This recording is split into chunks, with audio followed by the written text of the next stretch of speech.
Last class में ये जो फॉर्मूला हम लोगों ने निकाला इंडक्टेंस का और सोलिनॉइड के लिए निकाला था, जिसमें n नंबर ऑफ टर्न्स थे और हमें इसको इस तरीके से निकाला था, फ्लक्स को इक्वल कर लिया था। कभी भी क्वेश्चन आएगा अगर L का निकालने, क्योंकि आगे अभी हम लोग क्वेश्चन करेंगे L निकालने का, ठीक है। तो कभी भी अगर क्वेश्चन आएगा तो हमें इसी तरीके से करना है, इंडक्टेंस इस तरीके से निकालेंगे और इंडक्टेंस जो है ये वैल्यू आएगा। और इंडक्टेंस पर यूनिट वॉल्यूम स्पेशली इस केस के लिए निकाला था हम लोगों ने। हाँ, जनरली हर एक जगह पे पूछा नहीं जाता है, बस हमारे पर्पस के लिए। तो ये जो होता है वो कुछ इस टाइप का फॉर्मूला निकल के आता है, it is mu naught N square which is constant. समझ में आया? अब आगे चलते हैं हम लोग, इसमें क्वेश्चंस करते हैं और फिर हमें और भी अच्छे तरीके से समझ में आएगा। तो इंडक्टेंस को तुम किस तरीके से तोड़ सकते हो? अगर तुम्हारे पास कोई भी इंडक्टर गिवन है, इंडक्टर इस तरीके से दिया जा सकता है। इंडक्टर का काम क्या होता है? इंडक्टर हमेशा अपोज करता है जब भी करंट बढ़ना चाहे या फिर घटना चाहे अचानक से, तो वो उस करंट के चेंज को अपोज करता है हमेशा। तो ये जो इंडक्टर होगा ये दो तरीके से आ सकता है। अब ये जो करंट है हो सकता है बढ़ रहा हो या फिर हो सकता है घट रहा हो। तो अगर करंट हमारा बढ़ रहा होगा और अगर हमारा करंट घट रहा होगा, तो इंडक्टर को भी कुछ इसी तरीके से एक्ट करेगा और वो एक ईएमएफ इंड्यूस करेगा कुछ इस तरीके से कि वो बढ़ता हुआ करंट को कांस्टेंट कर ले। और इसके क्रॉस जो ईएमएफ इंड्यूस होगा that will be equals to D five by D T, हम लोग लिखते हैं minus D five by D T, और five is equals to L I होता है, so L D I by D T हो जाएगा। L D I by D T. Minus sign हम लोग नहीं लेंगे क्योंकि ये सिर्फ डायरेक्शन को डिनोट करता है। अब अगर हो सकता है इस इंडक्टर में एक रेजिस्टेंस भी गिवन हो, है ना। इस ये भी क्या है, इंडक्टर वायर ही तो है। और इंडक्टर का वायर का अगर कुछ रेजिस्टेंस होगा तो मैं एक छोटा सा रेजिस्टेंस यहाँ पे भी डाल दूंगा, तो ये इंडक्टर का रेजिस्टेंस हो जाएगा। और लेकिन अगर करंट घट रहा होगा तो उसके लिए जो पोटेंशियल डिफरेंस या फिर ईएमएफ इंड्यूस्ड जो होगा बैटरी का, वो कुछ इस तरीके से होगा कि करंट को वो कांस्टेंट रखने की कोशिश करेगा और आई इंड्यूस्ड हमारा L D I by D T ही होगा सेम। और इसमें हो जाएगा आर एल रेजिस्टेंस। तो जनरल किसी किसी केस में तुम्हें आर एल देखने के लिए मिल सकता है, किसी किसी में नहीं भी मिल सकता है। तो कुछ क्वेश्चन करते हैं, चलो सिंपल सा क्वेश्चन पहले कर लेते हैं कि लेट से एक करंट कैरिंग वायर था और इस जगह पे एक सोलिनॉइड दिया गया और सोलिनॉइड से करंट फ्लो कर रहा था। करंट वाज 10 एम्पियर और अचानक से करंट इंक्रीज होना स्टार्ट हो गया। और किस रेट से इंक्रीज हुआ? 2 एम्पियर पर सेकेंड से। और इसका अगर इंडक्टर का इंडक्टेंस वैल्यू दे रखा है 2 हेनरी, तो पूछा गया then find potential difference across A B.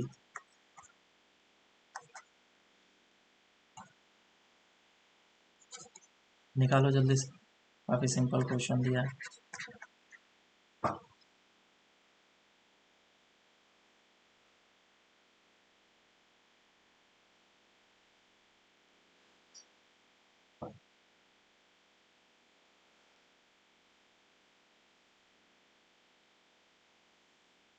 चलो करते हैं इसको। तो देखो, मैं इस जगह से चलूंगा ए पॉइंट से, तो पोलरिटी कैसे बनेगा क्योंकि करंट इंक्रीज कर रहा है, जैसा मैंने अभी बताया इस रेट से इंक्रीज कर रहा है, तो पोलरिटी ऐसा बनाएगा ये, और ये पॉइंट होगा ए और ये पॉइंट होगा बी, और जो ईएमएफ इंड्यूस्ड होगा that will be L D I by D T. L का वैल्यू कितना है 2 हेनरी, और D I by D T कितना है, that is 2 ampere per second. तो आंसर कितना आ जाएगा 4। तो ईएमएफ जो इंड्यूस हुआ है इंडक्टर के cross it is 4।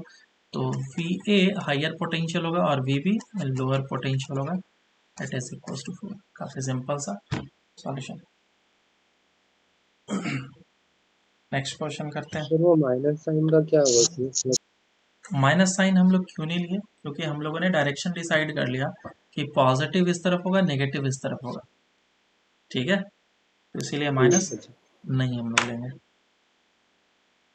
Next question में दिया गया ये इंडक्टर है, और इंडक्टर के साथ एक रेजिस्टेंस को भी लगा दिया गया है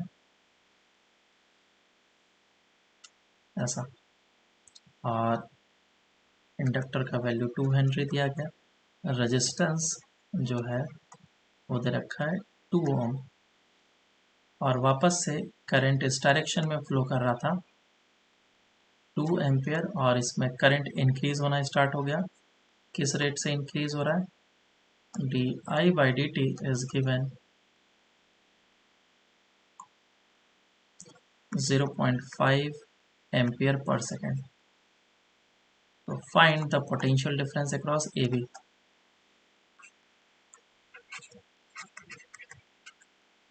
B A minus B B निकालना, सॉल्व करो।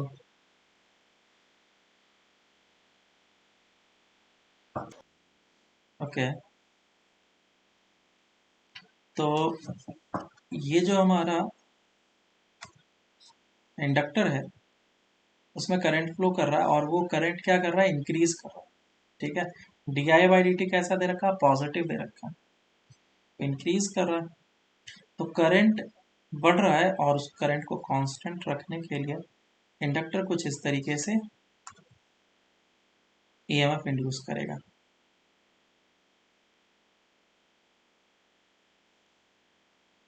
ऐसा। तो 3 वोल्ट। हाँ।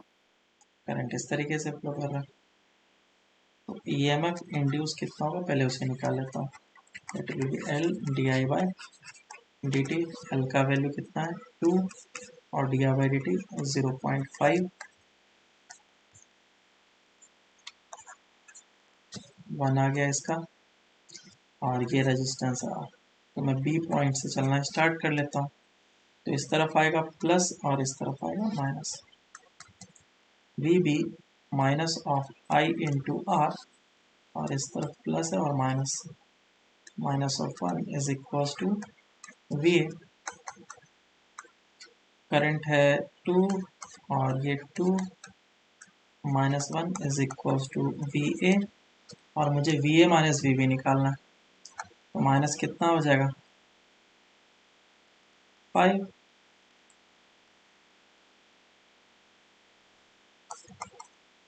बोलो समझ में आया क्या या नहीं आया?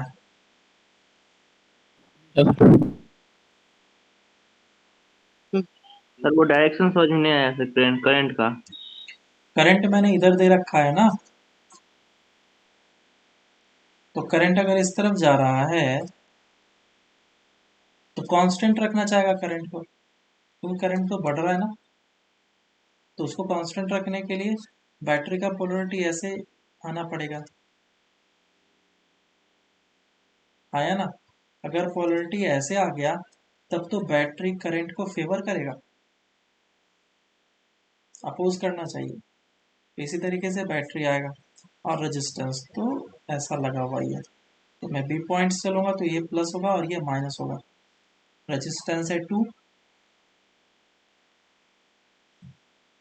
करंट भी है 2 इस इंस्टेंट पे तो आई इंटू आर लिख दिया मैंने, और ये प्लस है तो उसका उल्टा minus, minus of 1 is equal to P. बोलो समझ में आया? हाँ सर। Yes sir. गलती नहीं करना है। एक और क्वेश्चन दे रहा हूँ।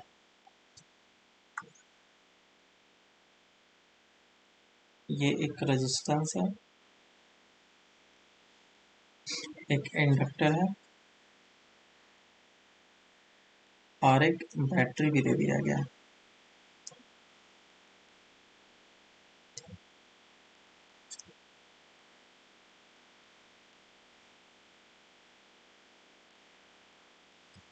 और रेजिस्टेंस दिया गया है 5 ओम। इस डायरेक्शन में करंट जा रहा है, उसका वैल्यू दे रखा है 2 एम्पियर। और जो करंट का रेट ऑफ चेंज है दे रखा है -0.5। तो निकालना है तुम्हें V A minus of V B. Find V A minus V B. Solve करो। तो देखो इस क्वेश्चन में हमें सारा चीज़ सेम दिया है, बस नेगेटिव का मतलब ये हमें समझना है कि जो रेट ऑफ चेंज है करंट का वो नेगेटिव है। इसका मतलब करंट जो है वो घट रहा है, बढ़ नहीं रहा है। तो सारे चीज़ को तो मैं पहले एग्जैक्टली बना लेता हूँ। ये रेजिस्टेंस और इंडक्टर करंट को सपोर्ट करेगा, जिस डायरेक्शन में करंट जा रहा है उसी डायरेक्शन में ही इंड्यूस ईएमएफ होगा। और ये एक और बैटरी जो कि पहले से प्रेजेंट था, ये 5 वोल्ट और ये ई इंड्यूस्ड कितना हो जाएगा L D I by D T. तो एल का वैल्यू कितना है 2, D I by D T कितना है 1/2। सो दिस इज 1। हमें सिर्फ और सिर्फ मैग्नीट्यूड निकालना होता है, डायरेक्शन वगैरह हम लोग खुद से लेते हैं। अदरवाइज क्या होता है, E induced minus L D I by D T लिखा जाता है, minus L D I by D T. और माइनस साइन तुम्हारा इस जगह पे भी आएगा और एक माइनस साइन पहले से प्रेजेंट है, तो माइनस माइनस क्या हो जाएगा प्लस। प्लस का मतलब ये है कि जिस डायरेक्शन में करंट फ्लो कर रहा है उसी डायरेक्शन में ही ईएमएफ आएगा। तो इस तरीके से ईएमएफ इंड्यूस निकल गया, दैट इज 1। और रेजिस्टेंस है that is of 5 ohm. Current इस डायरेक्शन में फ्लो कर रहा है क्योंकि 2 एम्पियर है, तो इस तरफ आएगा प्लस एंड माइनस। ये प्लस ये माइनस, ये माइनस, ये प्लस ये माइनस और ये प्लस। ये पॉइंट है ए और ये पॉइंट है बी। बी से स्टार्ट करूंगा मैं। V B minus of I into are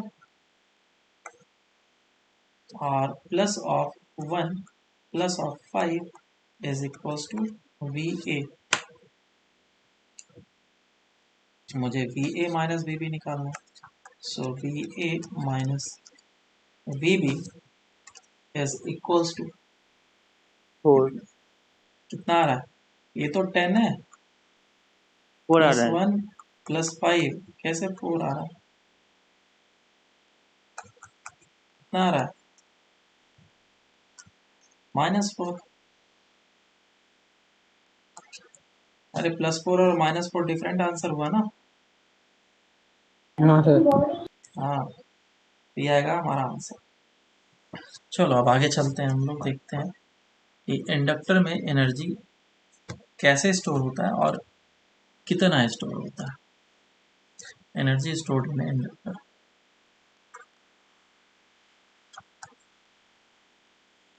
energy stored in an inductor.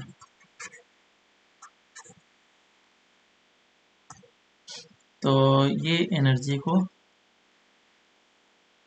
कैसे स्टोर कर सकता है, इंडक्टर एनर्जी को स्टोर कर सकता है, बताओ कैसे कर सकता है। सर सर ये टाइप के क्वेश्चन में ऐसे ही आते हैं अभी तो क्वेश्चन क्वेश्चंस। स्टार्ट ही हुआ है, अभी तो देखो तुम, अभी तो क्वेश्चन, ये सब क्वेश्चन नहीं आएंगे ना। क्वेश्चन जो अभी आएंगे वो करना बाकी है हमें।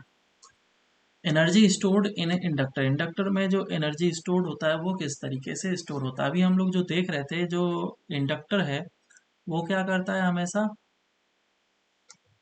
करंट को करंट को इंड्यूस करता है या फिर ईएमएफ इंड्यूस करता है। लेट्स से कि अगर इसमें डायरेक्शन में करंट जा रहा है और करंट कंटिन्यूसली डिक्रीज करने लग गया, तो मैंने क्या बोल दिया कि ये जो है इंडक्टर एक बैटरी की तरह बन जाएगा और ये बैटरी क्या करेगा, इस करंट जो घट रहा था उसको सपोर्ट करेगा और इसको कांस्टेंट करने की कोशिश करेगा। तो इधर से इंड्यूस हो गया ईएमएफ। बैटरी इंड्यूस हो गया। बैटरी क्या चीज होता है? हमारा एक सोर्स ऑफ एनर्जी होता है। डेट मीन्स ये जो हमारा इंडक्टर है is also a source of energy. तो बात थोड़ा कॉम्प्लिकेटेड हो गया है। कैपेसिटर की तरह अगर हम लोग देखेंगे तो कैपेसिटर में भी क्या होता था, एनर्जी हमारा स्टोर होता था और जब चाहिए हमें एनर्जी मिल जाती थी और जब चाहिए उसको हम लोग चार्ज कर देते थे। सेम वे में इंडक्टर भी अब एनर्जी हमारा स्टोर कर सकता है और जब भी हमें चाहिए होगा हम उसे एनर्जी निकाल लेंगे और जब भी चाहिए होगा उसको हम लोग चार्ज कर लेंगे। तो आइडेंटिकल हो गया ये दोनों चीज़ें। बस थोड़ा सा डिफरेंस है कि एनर्जी जो स्टोर करता है, कैपेसिटर किस फॉर्म में एनर्जी स्टोर करता था? इलेक्ट्रिक फील्ड के फॉर्म में। और यहाँ पे जो इंडक्टर है वो किस फॉर्म में स्टोर करेगा? मैग्नेटिक फील्ड के फॉर्म में। तो ये एनर्जी स्टोर करता है और एनर्जी स्टोर हमारा मैग्नेटिक फील्ड के फॉर्म में करता है। तो हम लोग लिख सकते हैं inductor is a device which stores energy in the form of magnetic field.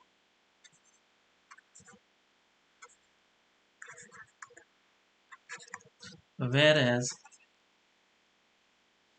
capacitor stores energy in the form of electric field.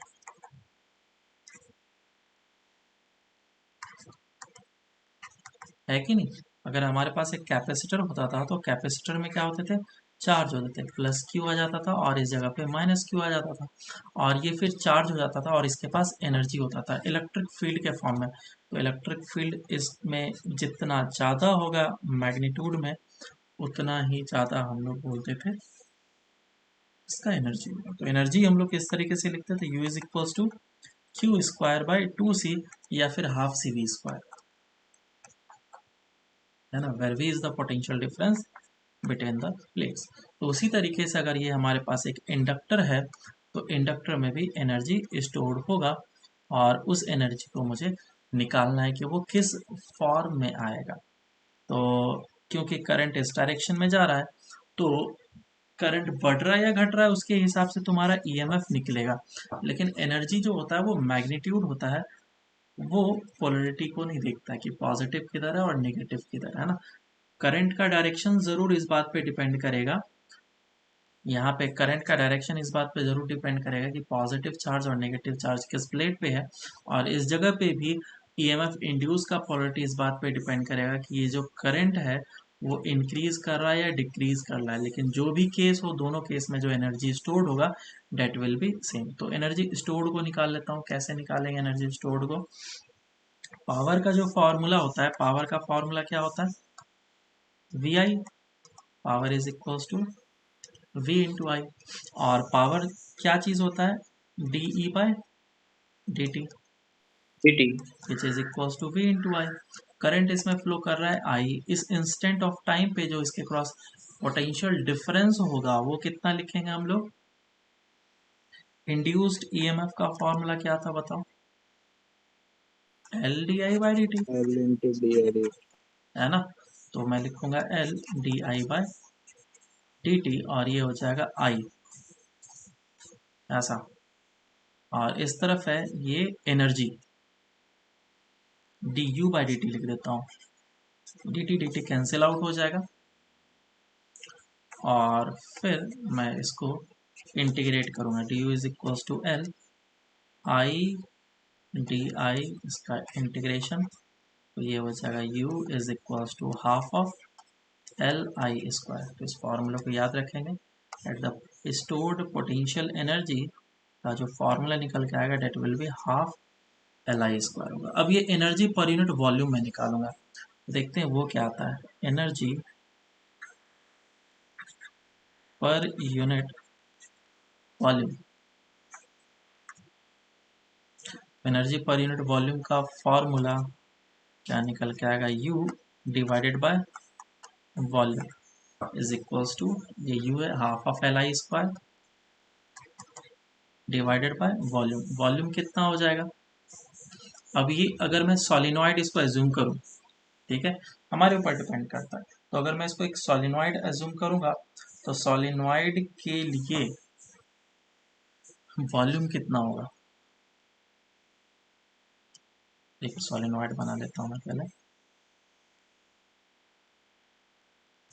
तो ये हो जाएगा लेंथ और ये हो जाएगा इसका एरिया और इसमें हो जाएंगे number of turns per unit length small है ना। तो number of turns per unit length के फॉर्म में हम लोगों ने एल निकाला था, याद है क्या? एल का वैल्यू जो था वो कितना आया था, mu naught L square N square. कितना था? Mu naught N square. तो उसको मैं लिख लेता हूँ mu naught N square. This was volume. तो इसका वैल्यू को मैं इस जगह पे पुट कर लेता हूँ। ये हो जाएगा हाफ एल का वैल्यू कितना हो जाएगा, mu naught N square into volume into I square divided by volume. Volume volume cancel out हो जाएगा और म्यू नॉट एन स्क्वायर है, इसे हाफ रहने दो, और म्यू नॉट से ऊपर नीचे मैं मल्टीप्लाई डिवाइड कर लेता हूँ। तो एक mu one by mu not इस तरफ आ जाएगा। और ये क्या चीज़ है, सोलिनॉइड के इनसाइड मैग्नेटिक फील्ड का फॉर्मूला जो बी होता है वो कितना होता है, म्यू नॉट एन आई, याद है? ये हो जाएगा half B square divided by mu naught. So this is energy per unit volume या फिर D U by D V. काफ़ी इंपॉर्टेंट फॉर्मूला, इसे हम लोग याद रखेंगे। एनर्जी पर यूनिट वॉल्यूम जो है हम लोगों ने इलेक्ट्रिक फील्ड के केस में भी निकाला था, इनफैक्ट कैपेसिटर के केस में। तो एनर्जी पर यूनिट वॉल्यूम कितना निकला था इसके लिए, D U by D V, बोलो half epsilon naught E square निकला था, ठीक है। तो half epsilon naught E square हम लोग इसके लिए यूज करेंगे। और एप्सिलॉन नॉट और म्यू नॉट में क्या रिजल्ट है, उल्टा होता है। तो यहाँ पे भी उल्टा हो गया, फॉर्मूला याद आराम से रहेगा। ये हो जाएगा 1 by mu naught epsilon not की जगह पे, ये हो जाएगा हमारा आंसर। तो अब तुम लोग को समझ में आने लग गया होगा कि इस जगह पे हम लोग इंडक्टर में जो कैपेसिटर में जो काम किए थे, इंडक्टर में भी वही काम करेंगे, लगभग लगभग वही काम तुम्हारा भी चलेगा। जैसे कि कैपेसिटर में हम लोगों ने सबसे पहले कैपेसिटेंस निकाले थे, यहाँ पे भी इंडक्टेंस निकाला। फिर हम लोगों ने क्या निकाला था, एनर्जी कितना स्टोर्ड होगा वो निकाला था, यहाँ पे भी एनर्जी स्टोर्ड निकाली है। उसके बाद क्या काम करा था हम लोगों ने कि अगर मैं चार्जिंग और डिस्चार्जिंग करता हूँ तो चार्जिंग और डिस्चार्जिंग किस तरीके से होगा, t is equals to zero और t is equals to infinity पे, और सबसे लास्ट में जाकर के charging as a function of time and discharging as a function of time निकाला था। तो यहाँ पे भी हम लोग वही काम करने वाले हैं इंडक्टर के केस में भी। तो कैपेसिटर के जैसा ही चलेगा, ध्यान से देखते जाना। करंट इन इंडक्टर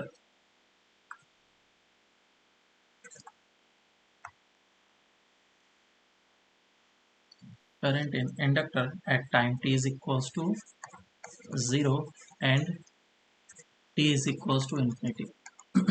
इन दोनों टाइम पे हम लोग इंडक्टर के इनसाइड करंट कितना होगा ये निकालना चाहते हैं, बराबर। मैं पहले चीज़ें बता देता हूँ, ट्रिक बता देता हूँ, उसके बाद फिर इसका एक्सप्लेनेशन वगैरह देखेंगे। कैपेसिटर में जब टाइम ज़ीरो होता था, पहले कैपेसिटर को देखते हैं।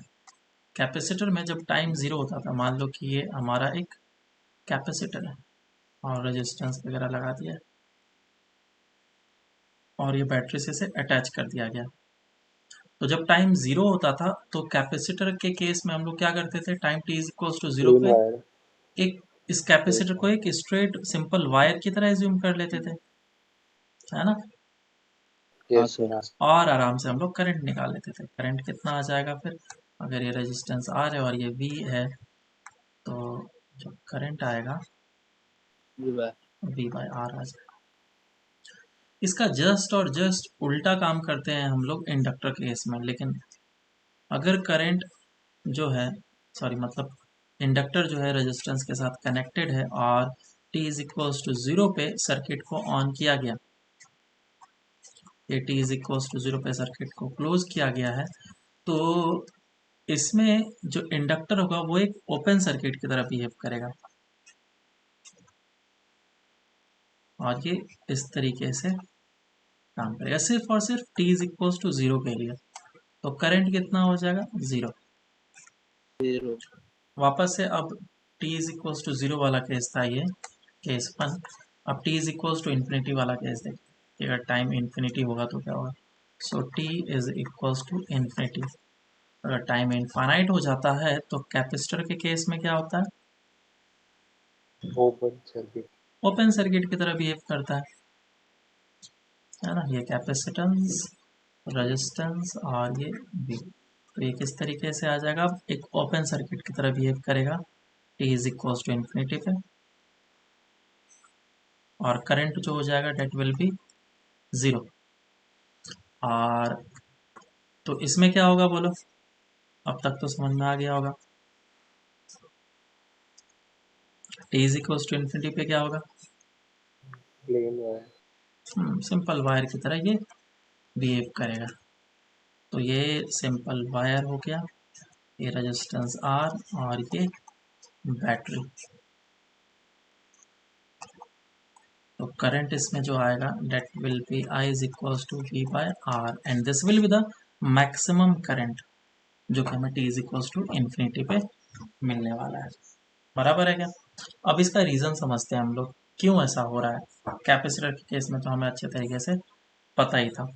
तो लेट्स से मेरे पास एक सर्किट है कुछ ऐसा, एक इंडक्टर दिया गया है और इंडक्टर के साथ एक रजिस्टर लगाया गया है और एक स्विच है जो कि अभी ओपन है और एक बैटरी है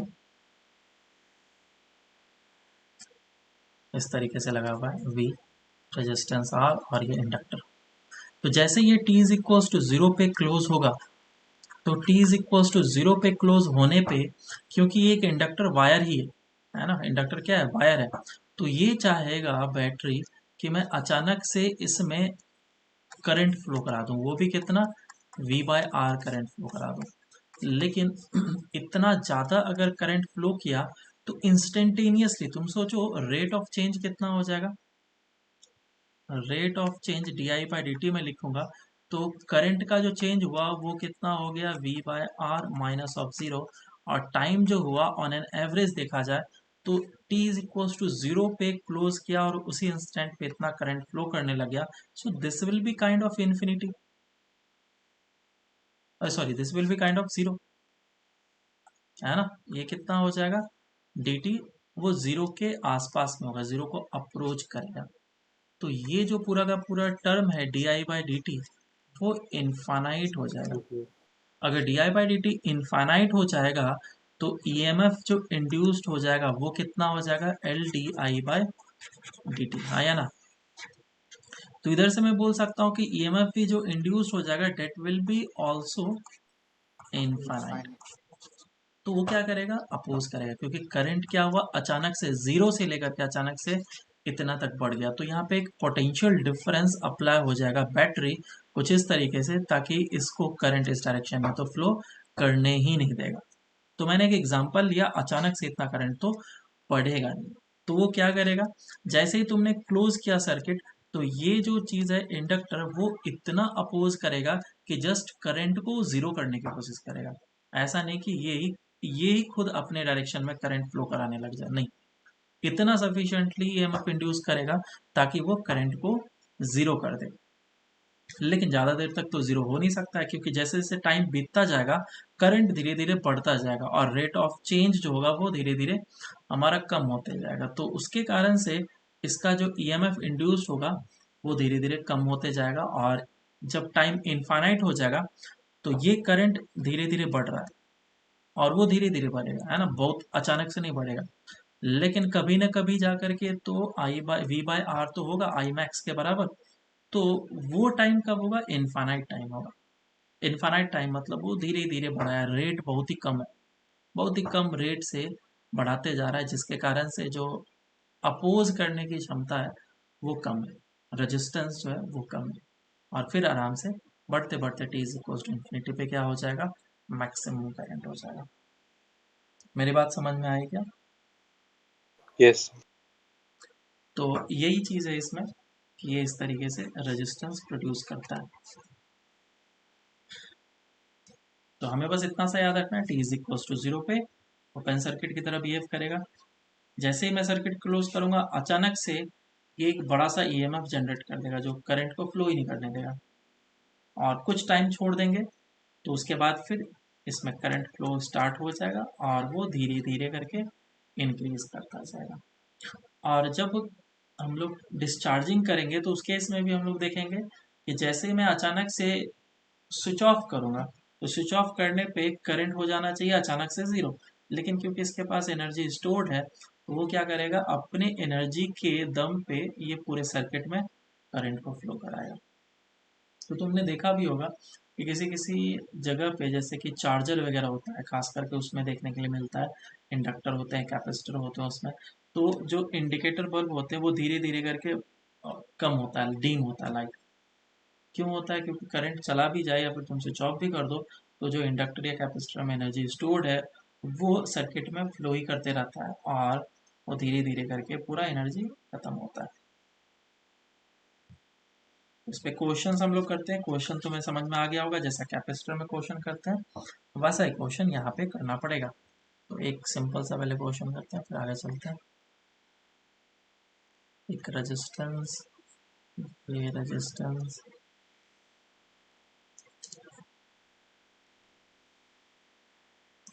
इंडक्टर और ये ऐसा दिया, ये आर है, ये आर और ये आर, ये एल और ये वी।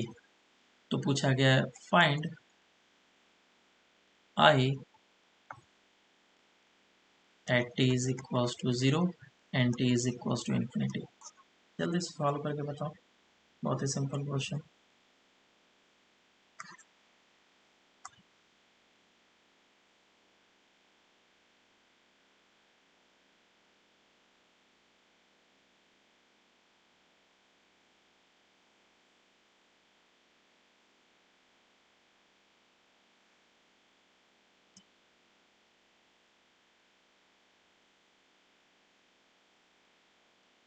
आया आंसर?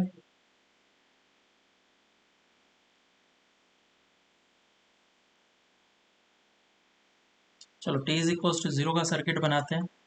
जब टाइम 0 होगा तो उस समय क्या होगा, इसमें करंट फ्लो नहीं करेगा, है ना, अलाउ ही नहीं करेगा, एक ओपन सर्किट की तरह बिहेव करेगा और ये एज इट इज ऐसा रह जाएगा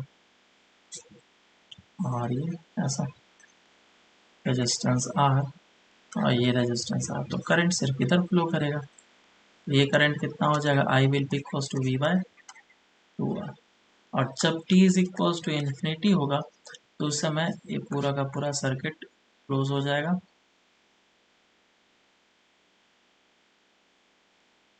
और ये कुछ इस तरीके से दिखेगा, resistance R R R. So R equivalent will be equals to r by 2 plus of r 3r by 2, और इसमें जो करंट होगा वो हो जाएगा i is equals to V by R equivalent. समझ में आया क्या? Yes sir. एक और क्वेश्चन कर लेते हैं।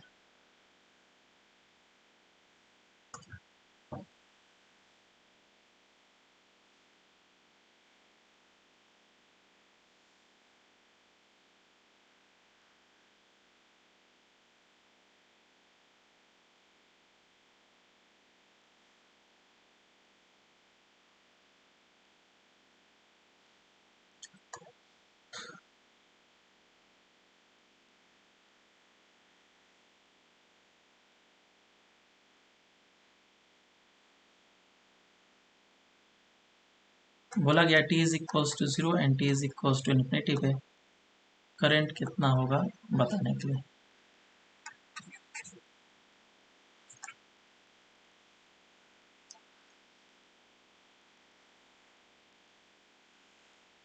सॉल्व करो।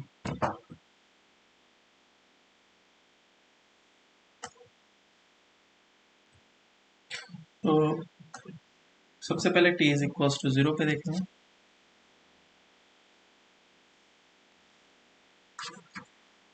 सो t इज इक्वल टू 0 पे क्या हो जाएगा, सर्किट ओपन, तो करंट हो जाएगा V/3R। सर्किट जो हमारा कुछ ऐसा बनेगा।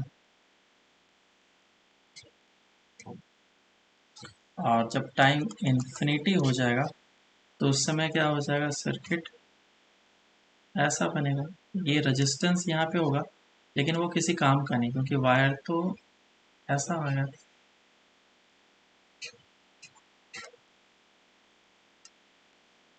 करंट इस तरफ से ही फ्लो कर जाएगा। करंट आएगा कितना, I is equal to P/R। समझ में आया सबको? नेक्स्ट क्वेश्चन करते हैं, ये अच्छा क्वेश्चन है। तो कुछ इस तरीके से सर्किट दिया गया। सर आप वापस एक्सप्लेन कर सकते हो क्या, वो मैं एग्जिट हो गया था। कौन सा, t इज इक्वल टू 0 या इन्फिनिटी? सर दोनों ही केस में नहीं था मैं। अरे तो t इज इक्वल टू 0 में क्या करना है, इसको एक ओपन सर्किट की तरफ मान लेना है। तो ये ओपन हो गया, ये ओपन हो गया, V/3R। सिंपल क्वेश्चन है ना। और जब t is equal to infinity होगा तो एक वायर की तरफ बिहेव करेगा। तो एक वायर हो जाएगा तो करंट इधर से ही फ्लो करेगा। वो रेजिस्टेंस का तो कोई मतलब ही नहीं रहा ना, फिर यहाँ पे जो है सिर्फ एक रेजिस्टेंस है। Thank you sir. Next thank you sir. Question जो है इस वाले में, एक बैटरी लगा हुआ है ऑफ EMF E, और इस जगह पे एक स्विच है और एक रजिस्टर है और एक इंडक्टर। कुछ इस तरीके से कनेक्टेड था। ये स्विच S1 है, रेजिस्टेंस R और ये इंडक्टेंस L। और इधर भी एक सर्किट है और उसके लिए स्विच बना हुआ है और इसको S2 बोल रहा हूँ स्विच, और एक रेजिस्टेंस 2R, और इस तरफ जो है एक बैटरी लगा के रखा है, कुछ इस तरीके से कनेक्टेड है, जिसका EMF 4E है। तो बोला गया कि initially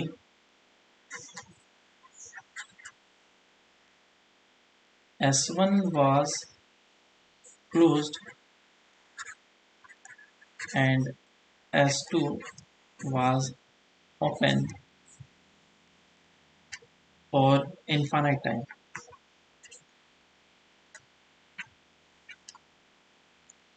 Now S1 was opened and S2 was closed. Then find the rate of change of current at this instant of time.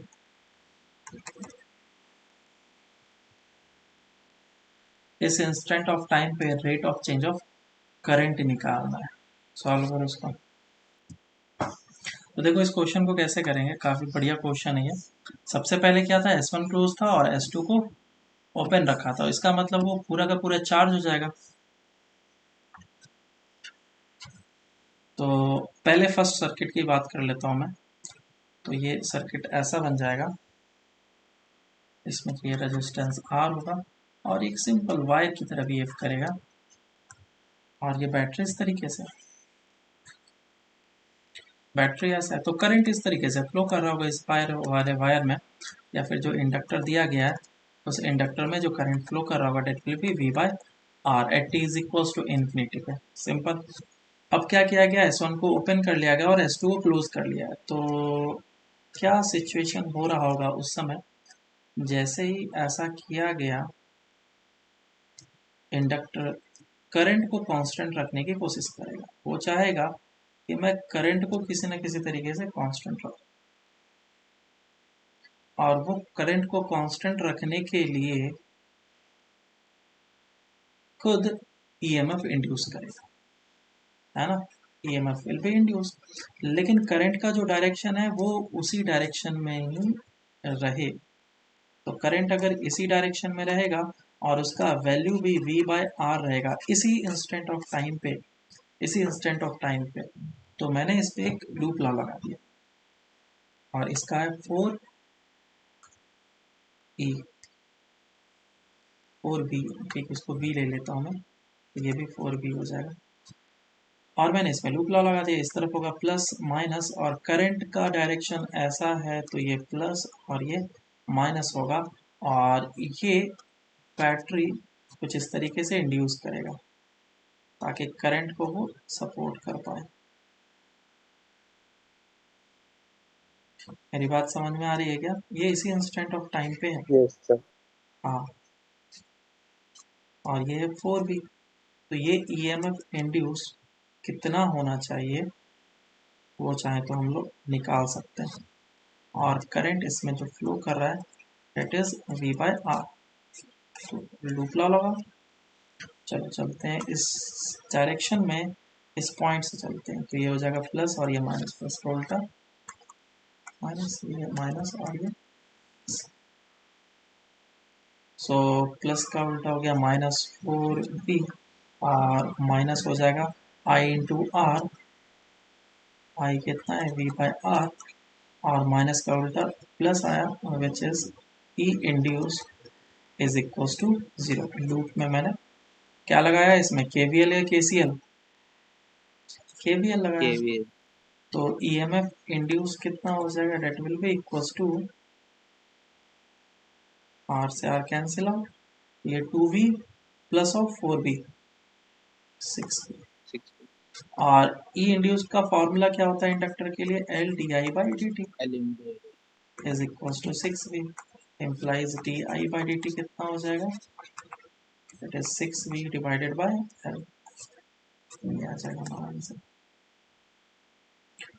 अच्छा क्वेश्चन था, इस तरह के क्वेश्चंस हमारे किए जा सकते हैं। तो देखो ये जो कैपेसिटर हम लोगों ने जैसे क्वेश्चंस करे ना, एग्जैक्टली सारा का सारा सेम पैटर्न का क्वेश्चन यहाँ पे पूछा सकता है, उस पर टाइम वेस्ट करने की जरूरत नहीं है। आगे हम लोग बढ़ते हैं, चार्जिंग ऑफ कैपेसिटर देखते हैं। इंडक्टर में हाँ नहीं, कैपेसिटर, चार्जिंग ऑफ इंडक्टर है ना, ऑफकोर्स कैपेसिटर तो हम लोगों ने पढ़ ही लिया है, अभी इंडक्टर का काम स्टार्ट होने वाला है। तो charging of inductor,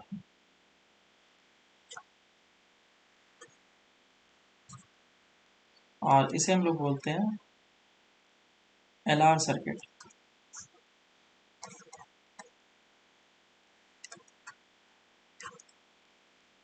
LR circuit, तो t इज इक्वल टू 0 पे ये हमारे पास एक सर्किट था जिसमें कि एक इंडक्टर था और एक ऑफकोर्स रेजिस्टेंस होगा और एक स्विच और एक बैटरी लगा दिया मैंने, दी ये स्विच है। तो t इज इक्वल टू 0 पे क्लोज किया गया। जैसे मैं t इज इक्वल टू 0 पे क्लोज करूंगा तो कुछ टाइम के बाद, आफ्टर टाइम t टाइम के बाद इसमें करंट फ्लो करने लग गया होगा और ये इंडक्टर होगा हमारे पास और ये रजिस्टर तो होगा ही होगा और बैटरी होगा। तो टी टाइम के बाद इसमें जो करंट है वो आई फ्लो करने लग गया होगा और ये एल होगा और ये आर होगा। मैं इसमें प्लस माइनस डिनोट कर देता हूँ, सो this will B minus plus, इस तरफ हो जाएगा प्लस और ये माइनस।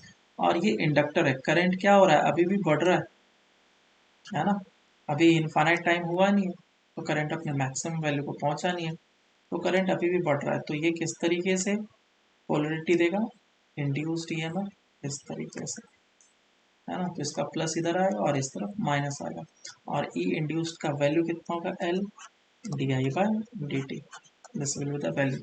लेकिन इसमें माइनस साइन नहीं देंगे, माइनस साइन देंगे तो फिर हमारा पोलरिटी उल्टा हो जाएगा, तो माइनस बस डायरेक्शन को डिनोट करने के लिए, मैग्नेट में हम लोग खुद ही लिखेंगे। अब इसमें मैंने लगा दिया एक लूप लॉ, ठीक है, के वी एल लगाते हैं लूप लॉ। के वी एल से इस जगह से चलना स्टार्ट करते हैं, माइनस का उल्टा प्लस हो जाएगा, फिर प्लस आएगा उसका माइनस हो जाएगा, L D I by D T, और फिर यह आ जाएगा प्लस का उल्टा minus I into R is equal to 0। अब ये इक्वेशन तुम्हें बनाना आना चाहिए, क्योंकि आगे अच्छे क्वेश्चन आएंगे। तो जैसे कैपेसिटर में अच्छे क्वेश्चन करने के लिए हमें केवीएल खुद लगाना पड़ता था, उसी तरीके से ये इक्वेशन बनाना तुम्हें आना चाहिए अच्छे क्वेश्चन के लिए। अदरवाइज इसके फॉर्मूलेज याद रखेंगे वो एनफ होता है। तो ये हो जाएगा v minus of I into R is equal to L D I by D T. अब i वाले टर्म को एक तरफ कर लो और t वाले टर्म को एक तरफ कर लो। ये हो जाएगा dt बाई एल, है ना, dt बाई एल, और ये इस तरफ कितना हो जाएगा T I divided by e minus of I into R, और इसका इंटीग्रेशन दोनों साइड होगा। तो इंटीग्रेशन कहाँ से कहाँ तक जाएगा, 0 से लेकर के t तक जाएगा, और इसका इंटीग्रेशन जब टाइम 0 था तो करंट कितना था, 0 से लेकर के आई, ये भी 0 से आई तक जाएगा, और इसका इंटीग्रेशन कितना हो जाएगा L N V minus of I R, लेकिन साथ में माइनस ऑफ 1 बाय आर इस जगह पे आएगा, और ये हो जाएगा 1 by L into T. Minus 1 by R को उस तरफ सेंड कर लेता हूँ, और इसमें लिमिट पुट करना बाकी है 0 से लेकर के आई। तो पहले आई पुट करूँगा, V minus of I R होगा, और 0 पुट करूँगा डिवाइडेड बाय वी हो जाएगा, और minus of R by L into T, ऐसा आएगा। अब इस लॉगरिथमिक फंक्शन को मैं एक्सपोनेंशियल में कन्वर्ट कर लेता हूँ। ये हो जाएगा v minus of I R divided by v is equals to E raise to power minus of R by L R T by L, ऐसा लिखेंगे। इधर से v कितना आ जाएगा, v को उस तरफ क्रॉस मल्टीप्लाई कर लो, मुझे i निकालना है, i is a function of time. हो जाएगा v minus of I R is equals to v e raised to power minus of RT by L. So I will be equals to, direct लिख देता हूँ, v by R 1 minus e raised to power minus of t divided by L by R। समझ में आया ये चीज कैसे लिखा मैंने?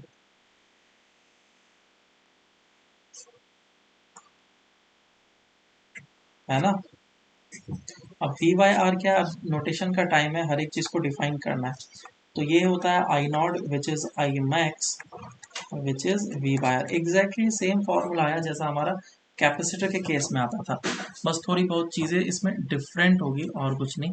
जैसे कि टाउ को हम लोग यहाँ पे डिफाइन करते थे टाइम कांस्टेंट, जो कि हमारा l बाय आर होता है, दिस इज टाइम कांस्टेंट। और टाइम कांस्टेंट को हम लोग क्या बोलते थे, इसका यूनिट सेकंड होता है, इसीलिए हम लोग इसको टाइम कांस्टेंट बोलते थे। तो बताओ ये फाइनल फॉर्मूला अब कैसा दिखेगा हमारा, I is equals to I naught 1 minus E raise to power minus of T by tau. और ये हमारे लिए फॉर्मूला है चार्जिंग के केस के लिए, कि अगर कोई भी इंडक्टर चार्ज हो रहा होगा तो उसमें current as a function of time कुछ इस तरीके से चेंज होगा। बिल्कुल सेम फॉर्मूला जैसा कि कैपेसिटर में था। हाँ बोलो सर, वो कैपेसिटर में I naught into E raise to minus tau by T by tau है ना, उसमें चार्ज होता था माइनस। हमारा, चार्ज ऐसा होता था Q is equals to q not 1 minus E raise to power minus T by tau, ऐसा होता था। ये चार्जिंग केस में था, है ना। लेकिन करंट उसमें कैसा होता था, I is equals to I not e raise to power minus T by tau. Yes sir. तो मुझे चार्ज को लेकर के चलना है, जैसा चार्ज का फॉर्मूला कैपेसिटर में निकल रहा था वैसा एक करंट का फॉर्मूला इसमें निकल के आ रहा है। अब मुझे अगर उस इंडक्टर के क्रॉस पोटेंशियल डिफरेंस चाहिए तो पोटेंशियल डिफरेंस भी निकाल सकते हैं। कैसे पोटेंशियल डिफरेंस निकलेगा, is equals to potential difference 0. Across inductor, बताओ कैसे निकलेगा। अरे ई इंड्यूस्ड इज इक्वल टू क्या होता है, L D I by D t होता है ना, आया ना। हाँ यस सर। हाँ तो ये हम लोग लिख हाँ देंगे sir. L D I by D T. अब मैग्नीट्यूड निकालना है तो माइनस साइन को मैं खुद ही खुद प्लस कर दूंगा, otherwise e induced is equal to minus of l D I by D t होता है फॉर्मूला। एल का वैल्यू मैंने यहाँ पे लिख दिया, d I by D t, इसका डिफरेंशिएशन कितना हो जाएगा, this is what, this is I not minus of I not e raise to power minus T by tau, इसका डिफरेंशिएशन 0 हो जाएगा और ये माइनस ऑफ आई नॉट आएगा और E raise to power minus T by tau into minus of 1 by tau, differentiation minus minus plus हो जाएगा, उसको मैं सिर्फ मैग्नीट्यूड में लिखूंगा। जो जो चीज़ वैल्यू है, एक है आई नॉट, एक है एल और एक टाउ, ये चीज़ है, और E raise to power minus of T by tau. So this is induced EMF का फॉर्मूला, जिसको मैं कुछ ऐसे करके लिखूंगा। आई नॉट का वैल्यू था हमारा वी बाई आर, पुट कर लेता हूँ एल एज इट इज, और टाउ का वैल्यू कितना था, एल बाई आर, बाय वैसा होगा, ये l l cancel out, r r cancel out, e raise to power minus of T by tau. So e induced is equals to v e raise to power minus of t divide by l by r. Of course ये होना ही था, क्योंकि infinite time के बाद जो potential difference हो जाएगा वो कितना हो जाएगा, 0, है ना। t is equals to infinity पे potential difference across the inductor कितना हो जाना चाहिए, 0, और जब टाइम 0 था उस समय इंडक्टर के क्रॉस v होना चाहिए था, t इन्फिनिटी पे 0 हो जाना चाहिए, ठीक है क्या। तो इस तरीके से हम लोग ये सारे चीज़ निकाल सकते हैं। अगर हम लोग रजिस्टर के क्रॉस पोटेंशियल डिफरेंस निकालना चाहें तो वो भी निकल सकता है, देख लेते हैं उसको भी। पोटेंशियल डिफरेंस अक्रॉस रजिस्टर, तो current as a function of time हमें पता चल गया है, रजिस्टर के क्रॉस आई इंटू आर हो जाएगा, तो आई नॉट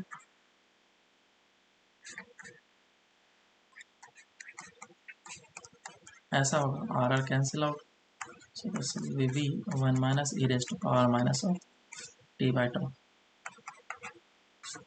तो बेसिक सा फॉर्मूला है, अगर हमें ये सब पता होगा तो आगे कोई सा भी क्वेश्चन दे दे उसमें हम लोग निकाल सकते हैं।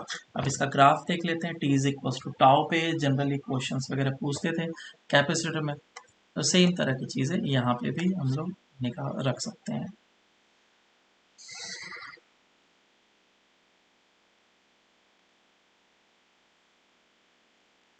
तो current as a function of time, जब टाइम 0 था तो करंट कितना था, बोलो, 0 था, वी बाय आर था क्या, ओपन सर्किट की तरह बिहेव करता है ना। हाँ और जब टाइम इनफाइनाइट हो जाएगा तो मैक्सिमम करंट हो जाएगा, ये कुछ ऐसा दिखेगा। चार्जिंग ऑफ कैपेसिटर ऐसा ही होता था, जिसमें चार्ज इस तरीके से बिहेव करता था, तो यहाँ पे आ जाएगा आई नॉट, विच इज हमें पता है वी बाय आर, और टाइम जब टाउ होगा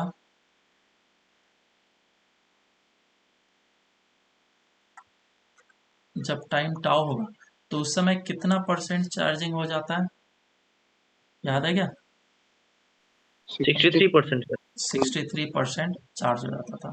इसका मतलब इस लोकेशन पे जो करंट होगा वो कितना होगा, 0.63 आई नॉट, ऐसा। तो ये करंट है। नेक्स्ट चलते हैं हम लोग पोटेंशियल डिफरेंस में। तो अगर मैं पोटेंशियल डिफरेंस की बात करूं v as a function of time, तो time t is equal to 0 पे मैक्सिमम पोटेंशियल डिफरेंस होगा, और उसके बाद घटते घटते घटते पोटेंशियल डिफरेंस क्या हो जाएगा, 0।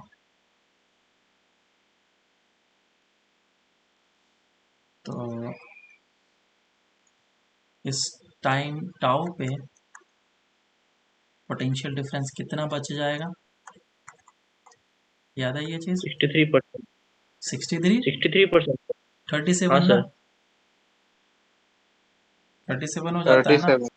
हाँ, 0.37 v नॉट, 37% बच जाता। तो खैर ये सब चीज़ें जो हम लोगों ने कैपेसिटर में पढ़ा था एग्जैक्टली सेम चीज़ें यहाँ पे भी हम लोग लिख सकते हैं और सारे के सारे काम कर सकते हैं। तो ये हो गया हमारा चार्जिंग, इस पे कुछ क्वेश्चन कर लेते हैं।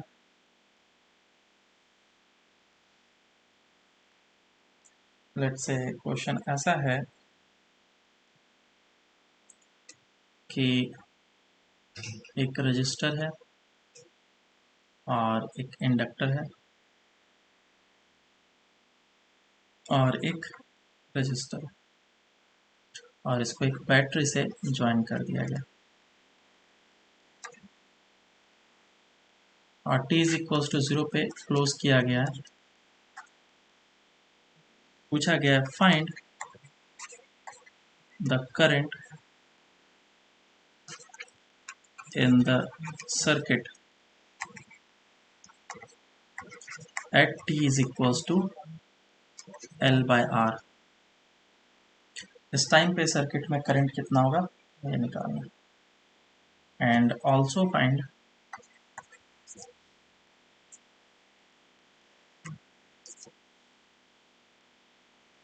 The rate of change of.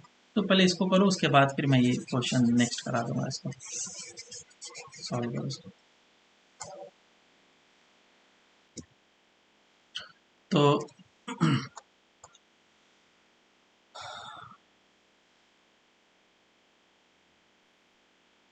इसमें मुझे पूछा है करंट कितना होगा, तो आई का जो फॉर्मूला है उसे बस हम लोग यूज करेंगे, I is equal to I naught 1 minus E raise to power minus of T by tau. तो सबसे पहले मुझे आई नॉट निकालना पड़ेगा, आई नॉट कितना हो जाएगा, मैक्सिमम करंट इसमें जो हो सकता है वो v by Get to to r हो सकता है। दूसरा क्या चीज़ निकालना है, मुझे टाउ निकालना है। टाउ क्या होता है हमारा, l equivalent upon r equivalent, है ना। तो एल तो एल ही रहेगा, आर इक्विवेलेंट कितना हो जाएगा, 2r हो जाएगा। तो ये हमारा टाउ निकल गया। अब इसके वैल्यूज को पुट कर लेता हूँ और टाइम का भी वैल्यू पुट कर लेता हूँ। आई नॉट का वैल्यू है v by 2r and 1 minus E raise to power minus of t, time कितना है L/R, और टाउ का वैल्यू कितना दिया है L/2r। सो ये हो जाएगा L नीचे और divided by 2r, L l cancel out हो जाएगा, आर से आर चला जाएगा, तो कितना आ जाएगा v by 2r 1 minus E raise to power minus 2, ये ई स्क्वायर हो जाएगा। सो आंसर आ जाएगा v by 2r 1 E square minus 1 divided by E square. Clear है क्या, this view the current at this instant of time. बोलो कोई problem किसी को। No. नेक्स्ट क्वेश्चन करते हैं। ये सर्किट है हमारे पास,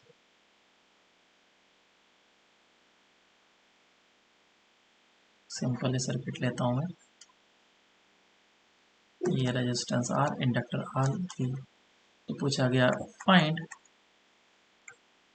the rate of change of energy in inductor at t is equal to tau. Solve करो इसको। हमें जो इसमें निकालना है that is rate of change of energy, ठीक है। तो पहले एनर्जी का रेट ऑफ चेंज निकालना होगा तो पहले एनर्जी निकाल लेते हैं, उसके बाद उसका रेट ऑफ चेंज निकालेंगे। तो एनर्जी का फॉर्मूला क्या होता है, half of LI², energy store जो हम लोगों ने लिखा था, और इसी को डिफ्रेंशिएट करेंगे तो rate of change of energy निकलेगा। तो ये आ जाएगा rate of change of energy, time के रेस्पेक्ट में डिफ्रेंशिएशन होगा, और I² का डिफ्रेंशिएशन हो जाएगा 2I, साथ में आएगा DI/dt। तो ये हो जाएगा 2 कैंसिल आउट हो जाएगा, L इंटू आई और DI/dt। I as a function of time हमें पता है, which is I0 e raise to power minus of, sorry 1 minus e raise to power minus of t/τ। और याद करो जब हम लोगों ने इसको डिफ्रेंशिएट करा था तो कितना मिला था, DI/dt is equals to I0 और e raise to power minus of t/τ और साथ में माइनस ऑफ 1/τ इस जगह पे आया था। तो ये v/r हो जाएगा इंटू माइनस L/r और e raise to power minus of t/τ, r cancel out हो जाएगा तो माइनस v/l लिखेंगे, और इस जगह पे वैल्यूज को पुट कर लो। L I का वैल्यू कितना है, ये वाला पुट कर लो, which is v/r into 1 minus e raise to power minus of t/τ into DI/dt, जो कि ये निकला है हमारा DI/dt, which is minus of v/r e raise to power minus of t/τ। सारे वैल्यूज को पुट कर, हाँ बोलो। सर v/l आएगा उधर।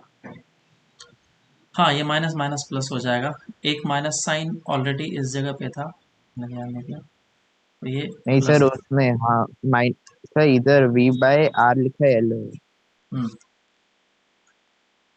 ठीक है, ये हो जाएगा, और जो भी चीज़ें कैंसिल आउट कर लो, L से L कैंसिल आउट हो जाएगा, तो ये बन गया v²/r and this is rate of change of energy. Rate of change of energy क्या देता है हमें, पावर। तो ये है क्या चीज़, पावर है ना। तुम इससे चाहो तो हीट वगैरह भी निकाल सकते हो कि कितना एनर्जी सप्लाई हुआ, वर्क कितना हुआ, ये सारी चीज़ हम लोग निकाल सकते हैं, और कितना हीट में लॉस हुआ, वो सारी चीज़ निकाला जा सकता है। तो ये 1 minus E raise to power minus t/τ into E raise to power minus of t/τ। अब इस जगह पे टाइम का वैल्यू पुट कर लो, टाइम का वैल्यू पुट करेंगे हमारा आंसर आ जाएगा। टाइम कितना है, टाउ है, v²/r 1 minus E raise to power minus 1 और ये e raise to power minus 1, ये आंसर। समझ में आया सबको।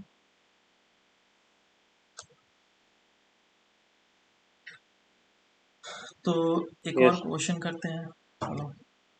जो शॉर्ट ट्रिक हम लोगों ने कैपेसिटर में पढ़ा था कि अगर हमारे पास सर्किट कुछ इस तरह का दे दिया जाए तो हम लोग शॉर्ट ट्रिक अप्लाई करते थे, याद होगा अगर तुम्हें तो। कैपेसिटर के केस में हम लोगों ने क्वेश्चन किया था ऐसा, तो उसी तरह का शॉर्ट ट्रिक भी इस जगह पे भी हम लोग अप्लाई कर सकते हैं, कोई प्रॉब्लम नहीं है। ये इस तरीके से लगा हुआ V/R और ये इंडक्टर। तो पूछा गया फाइंड